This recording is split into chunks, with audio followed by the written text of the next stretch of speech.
At last, the day arrived when I could escape the constant sight of your face. Those freeloaders, who did nothing but consume without contributing, needed to go.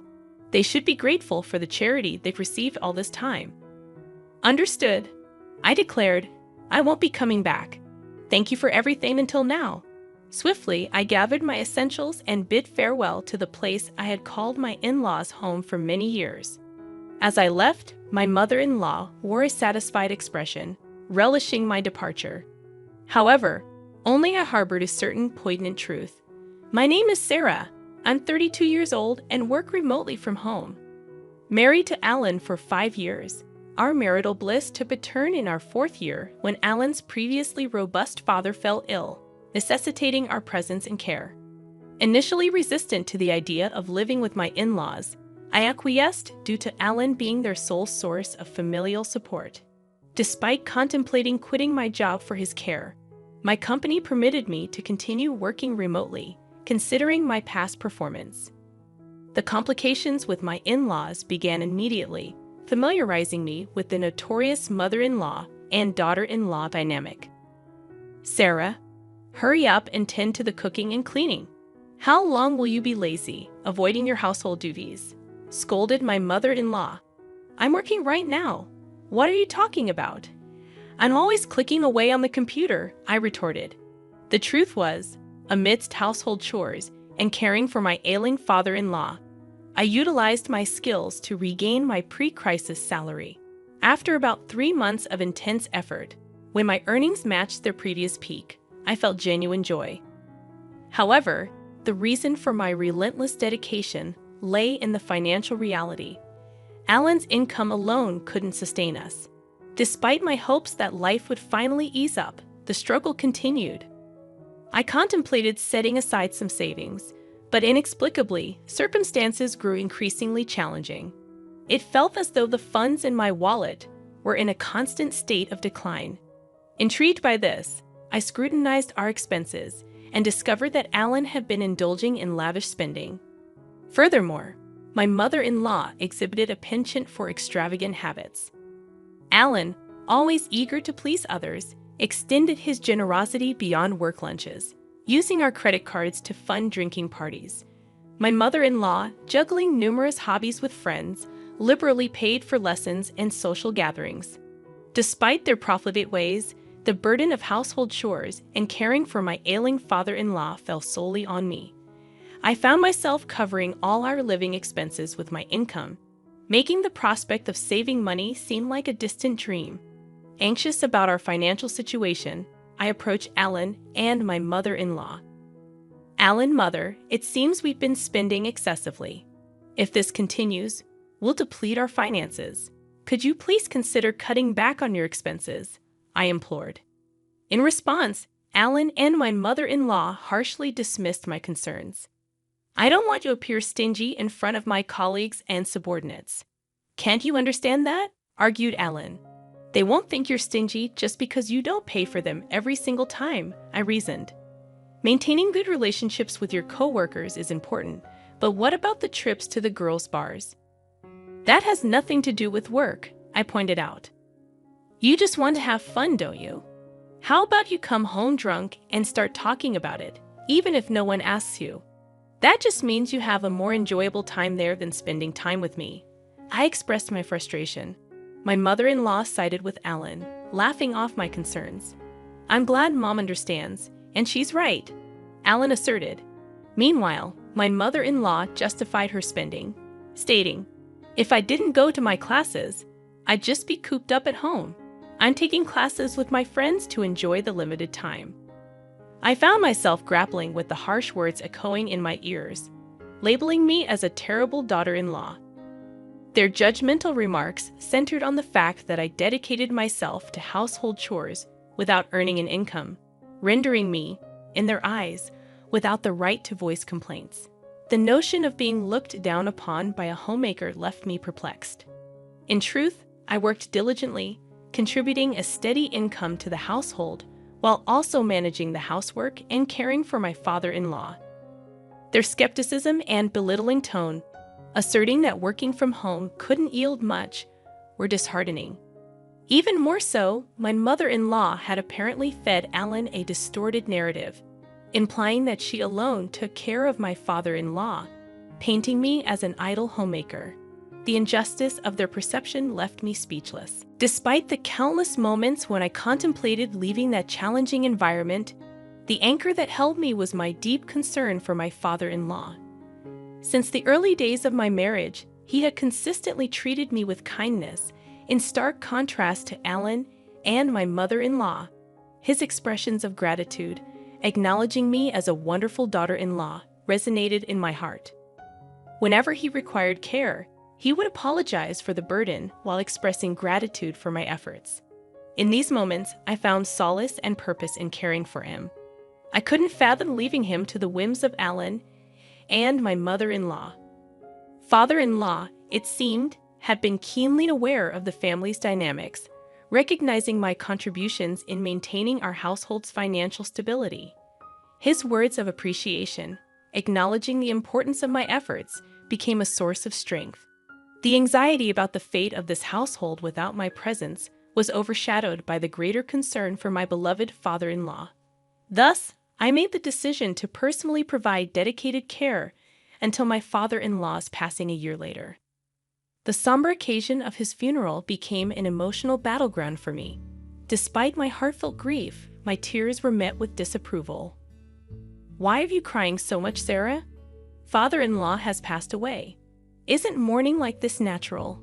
I was asked, but my response seemed to provoke irritation from my mother-in-law. She accused me of making it sound as if she had never taken care of him at all. The truth, however, was starkly different.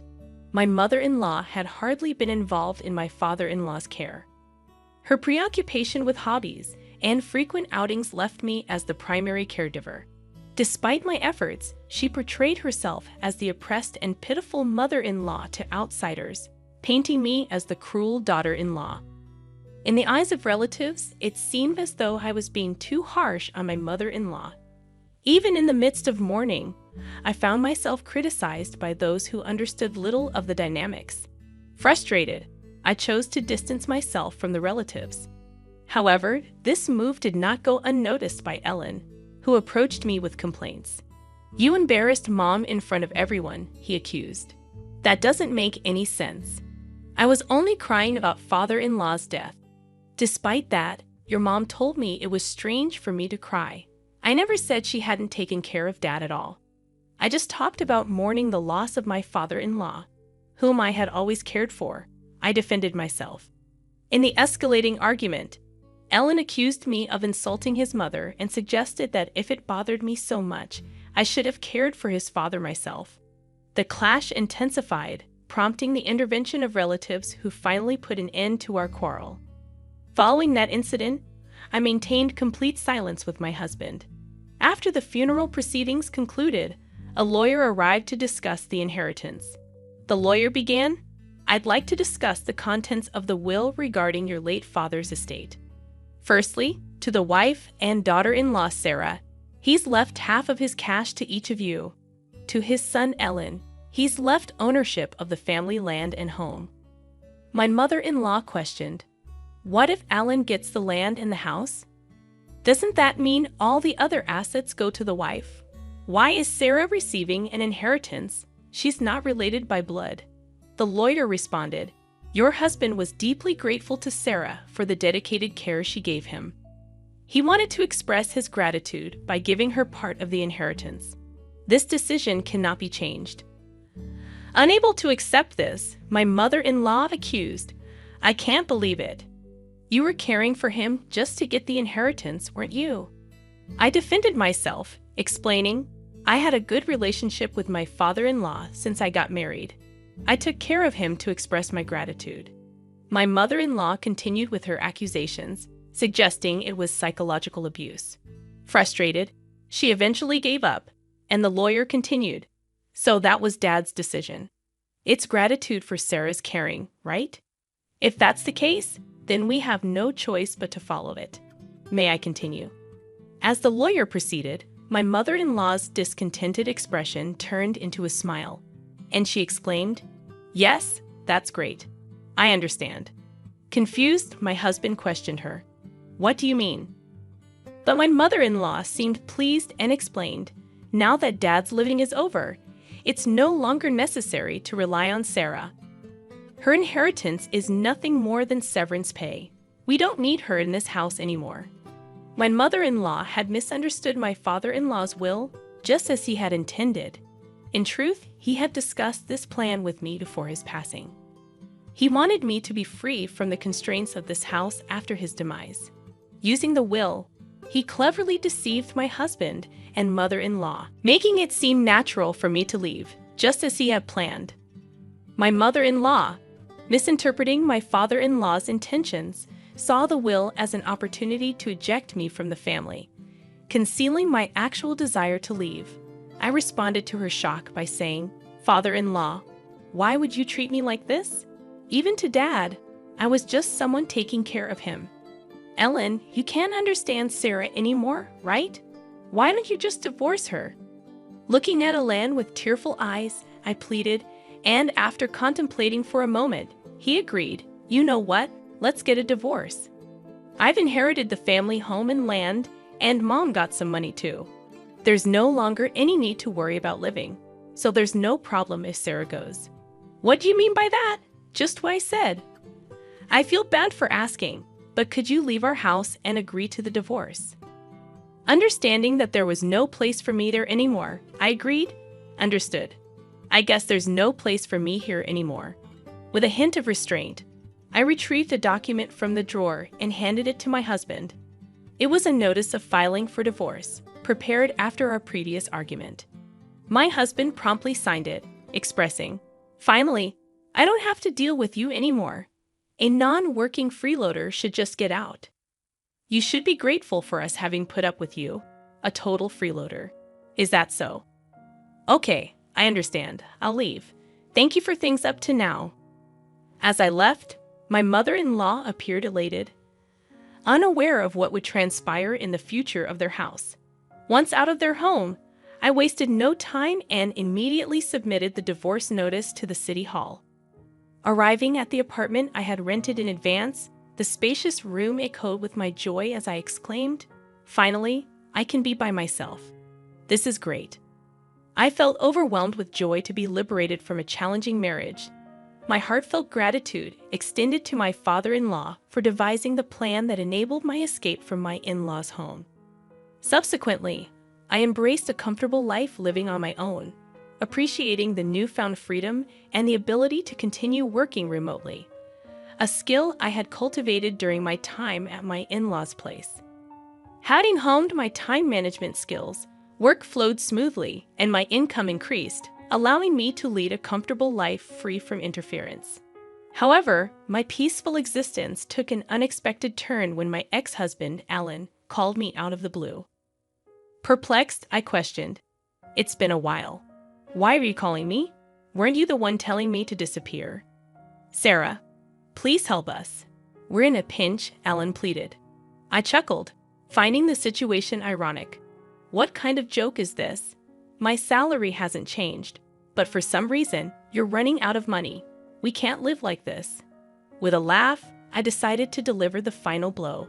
That's because you no longer have my income to support you. You squandered your entire salary on yourself. Maybe it's about time you and your mother learned some financial responsibility as adults. Confused, Alan asked, "What do you mean? You still don't get it?" I clarified. While you were living lavishly, my salary was the one paying for our living expenses. At that time, I was making about $4,800 a month. Now I'm earning even more than that with no one to get in my way. Expressing frustration, Alan pleaded, "Sarah, can't we start over? It was a mistake to let you go. I want to make things right again." I scoffed. "It's obvious you're after my income. Don't be ridiculous. I never want to see your face again. What happened to the inheritance your mother received? With that amount, she should be living comfortably." Alan confessed, "It's about to run out. We spend it on a shopping spree, overseas trips, and half of it disappeared in the casino." Unmoved, I retorted, "A foolish mother breeds a foolish son. I have nothing more to say to you. I'm a stranger now.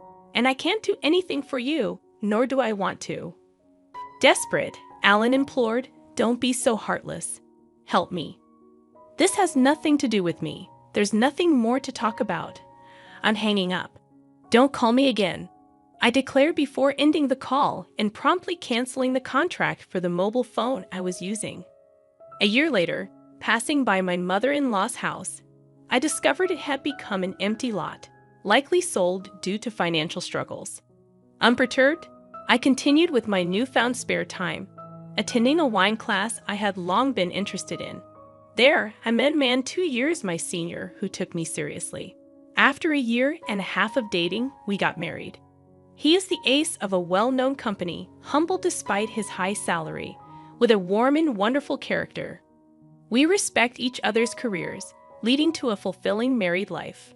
Reflecting on these changes, I can't help but feel that this retribution was, in a way, a gift from my father-in-law.